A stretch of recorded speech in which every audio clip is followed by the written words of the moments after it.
मुरारी त्रिपुरांतकारी भानु शशी भूमी सुतो बुधश्च गुरुश्च शुक्र शनि राहु केतव कुर्वन्तु सर्वे मम सुप्रभातम।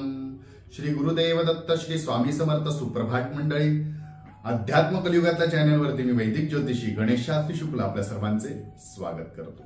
मित्रांनो, अजूनपर्यंत आपण हे आपले चॅनल सबस्क्राइब केले नसेल तर सबस्क्राइब करा, जेणेकरून ही लिंक आता पुन्हा ग्रुपवरती आपल्याला पाहायला कदाचित मिळणार नाही। ग्रुपवरती आपण जर हा व्हिडिओ बघत असाल तर तुम्हाला लिंक पुढे येणार नाही, कारण आता ह्यानंतर आपण 12ही राशींचे साप्ताहिक व्हिडिओ हे वेगवेगळे करणार आहोत। काय होत होतं, आपण 12ही राशींचे एकत्रित केल्यामुळे लोकांना अर्धवट्टे बघणं किंवा पूर्ण व्हिडिओ लोड होईपर्यंत बघणं हे जे काय त्रास होत होता, ह्याकरिता प्रत्येक राशींचे 12 व्हिडिओ हे वेगवेगळे असणार आहे।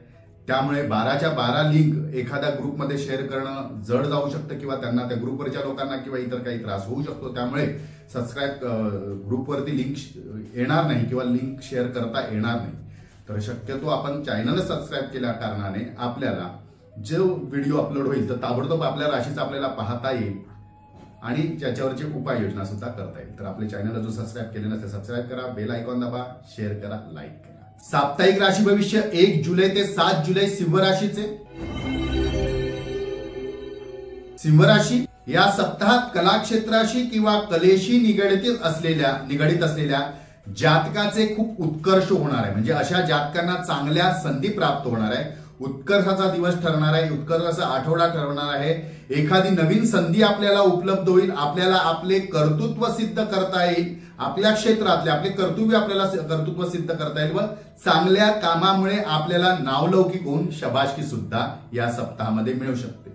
परंतु कुटुंबातील काही असंतुष्ट व्यक्ती, आपल्या कुटुंबातील काही असंतुष्ट व्यक्ती किंवा असंतुष्ट सदस्यांमुळे वाद व कलहाचे प्रसंग निर्माण होऊ शकतात आणि वातावरण कुटुंबातले दूषित होऊ शकतं। मी सांगतो बघा, असंतुष्ट व्यक्ती का म्हणते तर त्या असंतुष्ट का आहे ते आपल्याला माहिती आहे। प्रत्येक गोष्टीत काही ना काहीतरी त्या अडचणी करण्याचा प्रयत्न करतात। यांच्यामुळेच कुटुंबामध्ये सध्या वादविवाद किंवा दूषित वातावरण होऊ शकतं।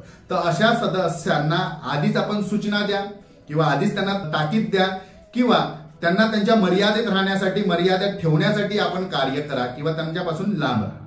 अशामुळे काय होणार आहे, आपल्या अडचणी आहेत त्या कमी होतील आणि आपण जे काय करत आहात त्या कामामध्ये आपल्याला यश सुद्धा मिळेल। कारण त्रास जो होईल किंवा कामात अडचण जी होणार आहे ती अशाच असंतुष्ट व्यक्तींमुळे होणार आहे। तर ह्या काय करायचं, यांना हेच या गोष्टी सांगितलेल्या तुम्ही जर फॉलो केला तर हिताचे ठरेल। अन्यथा अशा काही गोष्टीतून सुखद गोष्टीचा आपल्याला चांगला अनुभव घेता येणार नाही आणि चांगल्या गोष्टी आपल्याला उपलब्ध होऊन सुद्धा आपण त्याचा उपभोग घेऊ शकत नाही। यामुळे त्याचा आपल्याला मानसिक त्रास सुद्धा या सप्ताहामध्ये होऊ शकतो। त्या गोष्टी आपण फॉलो करा। या सप्ताहात आपल्यासाठी शुभ तारखा असणार आहे 3 आणि 6, शुभ अंक असणार आहे 9 आणि रंग असणार आहे काळा। याचा लाभ करून घ्या।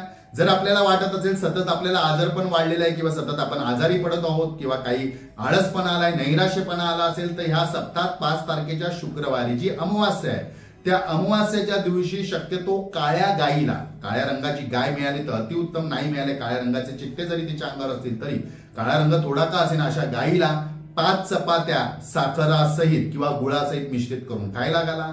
आपल्या अंगावरनं जाडे मीठ ओवाळून कुठल्याही वाहत्या पाण्यात घाला। हे केल्यामुळे जर आपल्या शरीरावरती किंवा आपल्यावरती एखादी निगेटिव्ह एनर्जीचा प्रयोग केला असेल किंवा झाला असेल, एखादी जर दृष्ट लागली असेल तर यातून ती दूर होईल आणि आपल्याला सात्विकता, सकारात्मक प्राप्त होऊन ऊर्जा सुद्धा प्राप्त होईल। याचा लाभ करून घ्या।